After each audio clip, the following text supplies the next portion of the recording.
ओम शांति। मुरली तारीख 20-3-2023।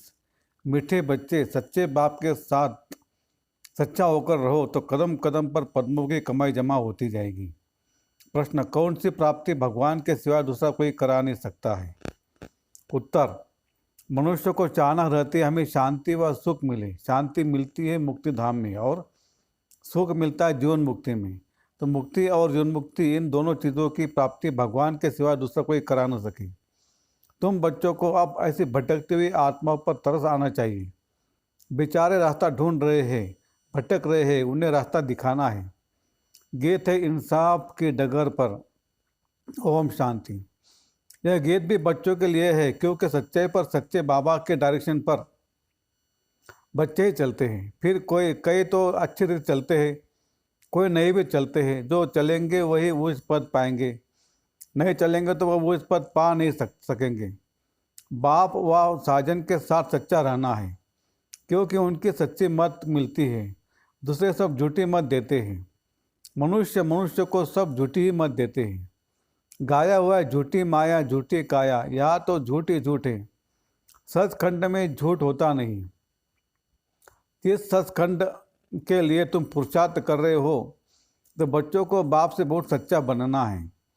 फिर भी बेहद का बाप है, सच्चा हो रहने से कदम कदम पर पदमपति होते रहते हैं। झूठे तो पदमपति नहीं बनेंगे। तो बाप के साथ झूठ बोलना बड़ा खराब है। सदैव सच्चा हो रहना है, नहीं तो सचखंड में इतना पद पा नहीं सकेंगे। अच्छा, यह हुई बच्चों प्रति सावधानी। अब बच्चों को किसको समझाने की तरकीब भी सीखना है कि बेसमझ को कैसे समझाएं। बेसमझ क्यों कहा जाता है? क्योंकि मनुष्य को समझ नहीं है। कहते तो है कि मनुष्य सृष्टि रचने वाला परमात्मा है, तो वह रचता, परंतु रचना को फिर यह पता नहीं है कि हमारा रचता कौन है। भक्ति आदि करते हैं शांति अथवा सुख के लिए। हम तुम भी ऐसे करते थे जबकि बाप नहीं मिला था। कृष्ण का भजन करते हैं, उनको याद करते हैं, उनको मनाने की साधना करते हैं, परंतु उनसे क्या मांगते हैं कुछ पता नहीं रहता। हमारा रचने वाला बाप कौन है कुछ भी नहीं जानते। तुम बच्चे जानते हो, जब तक बाप नहीं मिला तो हम अनेक प्रकार के साधना भक्ति आदि करते आए। करते करते रिजल्ट क्या हुई? कुछ भी नहीं।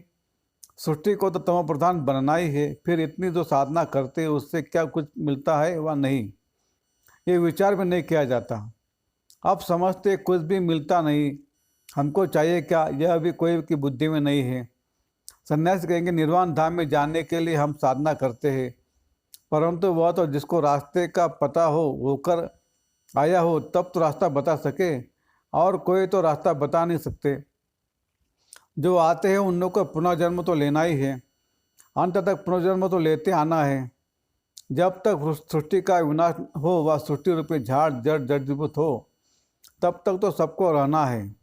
मनुष्य कईयों के लिए समझते फलाना ज्योति ज्योत समाया है, वैकुंठवासी हुआ, वह स्वर्ग पधारा। अब वास्तव में स्वर्ग में तो पधारा कोई है नहीं है। स्वर्ग कहाँ होता है? निर्वाण धाम कहाँ होता है? वहाँ क्या होता है? वहाँ जाकर फिर आना कब होता है? कुछ भी नहीं जानते। तुम सब कुछ जानते हो नंबरवार पुरुषार्थ अनुसार। कोई भी आए तो उनसे पूछना चाहिए तुम क्या चाहते हो। गुरु करते हो तो दिल में चाहना क्या है? वास्तव में उनके चाहना को तुम ब्राह्मण ब्राह्मणियाँ जानते हो। चाहना क्या रखनी चाहिए, किस बात के चाहना रखनी है, ये भी कोई जानते नहीं।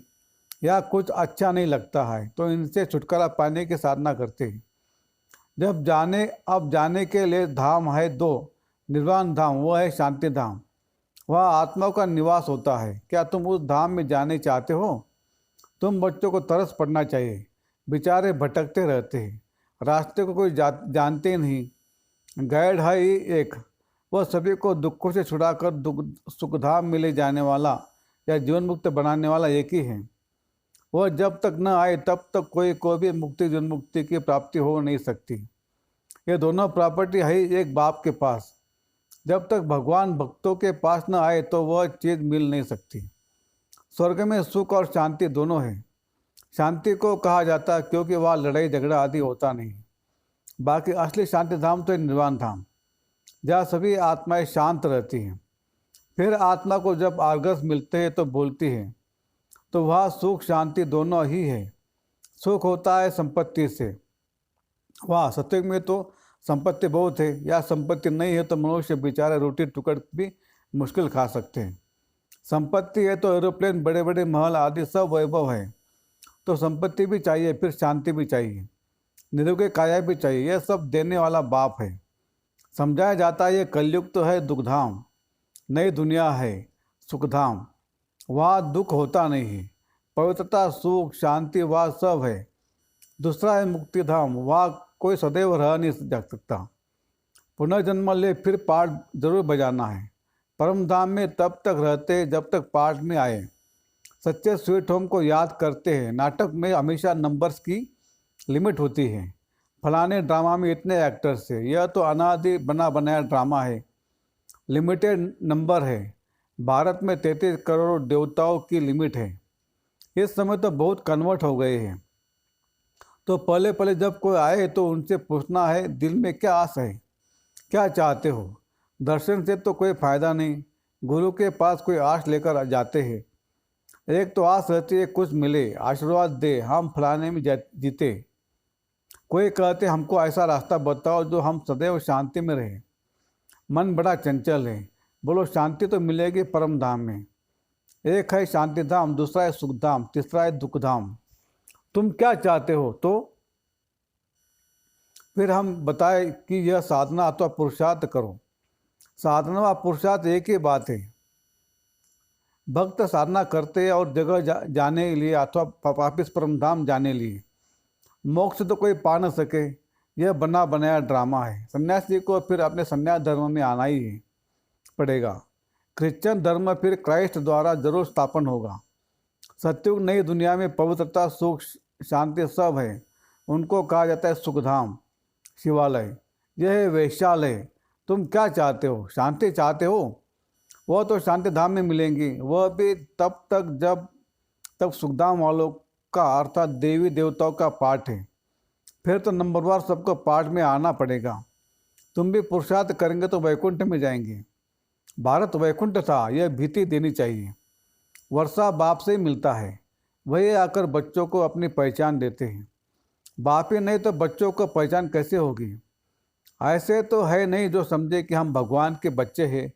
अगर ऐसा कहे तो हम पूछेंगे, बताओ भगवान क्या रचते हैं? वह तो स्वर्ग रचते हैं, फिर तुम नरक में क्यों धक्का खाते हो? फिर 14 जन्म बताने पड़े। भगवान ने तुमको स्वर्ग में भेजा, फिर 14 जन्म लेते आप नरक में जाकर पड़े हो। अब 14 जन्म पूरे हुए, तुम यह नहीं जानते हो, हम बताते हैं। तुम पहले स्वर्ग में थे, फिर 14 जन्म भोगे हैं। अब फिर बाप और स्वर्ग को याद करो। कमल फूल समान पवित्र रहना होगा। सन्यासियों को भी समझाना है, तुम्हारा हठयोग है, यह है राजयोग। गृहस्थ व्यवहार में रहते कमल फूल समान रहना है। यह प्रवृत्ति मार्ग है, तुम्हारा पंथ ही अलग है निवृत्ति मार्ग का। यह प्रवृत्ति मार्ग है जीवन मुक्ति पाने का। हमको भी बाबा ने बताया है। अब तुम बाप को याद करो तो अंत मति सो गति हो जाएगी। विकर्म का बोझा विनाश तब होगा जब बाप को याद करेंगे। यह दो स्थान है जहाँ सुख शांति मिल सकता है। तुमको क्या चाहिए? क्या स्वर्ग में जाने चाहते हो? गाया जाता है तुम माता पिता। अगर तुमको सुख गनेरी चाहिए तो स्वर्ग गृहस्थ व्यवहार में रहते राजो सीखो। पावन भी रहना है। फिर दोनों में से जो रहे बंधाए मानी नहीं। स्वर्ग का मालिक बनने वाला नहीं होगा तो लटकना थोड़े ही है। बाप और वर्षे को याद करना है और पवित्र रहना है। एक सन्यासी ने लिखा है, मैं साधु हूँ परंतु रास्ते का पूरा पता नहीं पड़ता। सुना है आपके द्वार रास्ता मिलता है। अब क्या करूँ? हम आपका बन जाएंगे तो फॉलोअर्स सहित आ जाएंगे, परंतु ऐसे कोई बन नहीं सकते हैं। वो समझते फॉलोअर्स को हम जो कहेंगे वह मानेंगे, परंतु ऐसे तो करेंगे नहीं। बेके का नाम सुनकर कहेंगे इनको जादू लगा है। हाँ, कोई निकल भी आए, बाकी हम कोई सन्यासी के आश्रम को हाथ करने वाले नहीं हैं। समझो कोई समझ लेते हैं यह मार्ग अच्छा है तो क्या हम उनका आश्रम संभालेंगे क्या? हाँ, बच्चा जाकर भाषण करेंगी, अगर पसंद आएगा तो रहेगी, बाकी आश्रम को हम क्या करेंगे? लिखा है हम आकर कुछ शिक्षा पा सकते हैं। तो उनको लिखना पड़े। तुम साधना करते हो कहाँ जाने के लिए, किस एम ऑब्जेक्ट से, किससे मिलने चाहते हो, कहाँ जाने चाहते हो। तुम तो हो हठयोगी सन्यासी। हमारा यह है राजयोग, यह सिखलाने वाला है परम पिता परमात्मा। यह कलयुग है सुखधाम, सतयुग है सुखधाम। कलयुग में देखो अनेक अनेक धर्म है, कितने लड़ाई झगड़े हैं। सतयुग में तो एक ही धर्म, वह है सतो प्रधान दुनिया। यथा राजा रानी तथा प्रजा सतो प्रधान, यथा राजा रानी तथा प्रजा तमो प्रधान। यह कांटों का जंगल है, वह फूलों का बगीचा है। तो मार्ग है ही दो, हठयोग और राजयोग। यह राजयोग है स्वर्ग के लिए, राजाओं का राजा स्वर्ग में बनेंगे। स्वर्ग स्थापन करने वाला है परम पिता परमात्मा, वे राजयोग है, सिखलाते हैं। सन्यासी कहे हम सन्यास में ही रहे तो ज्ञान उठा न सके, गृहस्थ व्यवहार में रहना पड़े। यह एक लॉ है, जिसको छोड़ भागे हो उनका फिर कल्याण करना है। पहले तुम आश्चर्य समझो, फिर चैरिटी बिगिंस एट होम। तुमने स्त्री को छोड़ा है, अगर बाल ब्रह्मचारी होगा तो माता पिता को छोड़ा होगा, उनको भी समझाना है। कार्य कानून तो पहले समझाने हैं। पुरानी दुनिया को नया बनाना यह बाप का ही काम है। बाप को परमधाम से आना पड़ता है, वह है पतितों को पावन, नर को स्वर्ग बनाने वाला। स्वर्ग में रहते ही देवी देवता, बाकी सब निर्वाण धाम में रहते हैं। सबको सुख शांति देने वाला वह एक ही बाप है। बाप आते ही एक धर्म की स्थापना कर बाकी सबका विनाश करने और सब धर्म परम धाम में जाकर निवास करेंगे। यह कयामत का समय है, सब हिसाब किताब पूरा कर वापस जाएंगे। सभी आत्माओं को अपना अपना पाठ मिला हुआ है, कोई कितने जन्म कोई कितने जन्म पाठ बजाते हैं। सबको तमो प्रधान बनना ही है, बाकी वापस कोई जा नहीं सकते ना, फिर मोक्ष ही होता है। बाकी वही मुक्ति जीवन मुक्ति, हम जीवन मुक्ति के लिए पुरुषार्थ करते हैं, इसमें मुक्ति भी आ जाती है। तुम अगर मुक्ति चाहते हो तो बाप को याद करो तो विक्रम विनाश हो और तुम बाप के पास चले जाएंगे।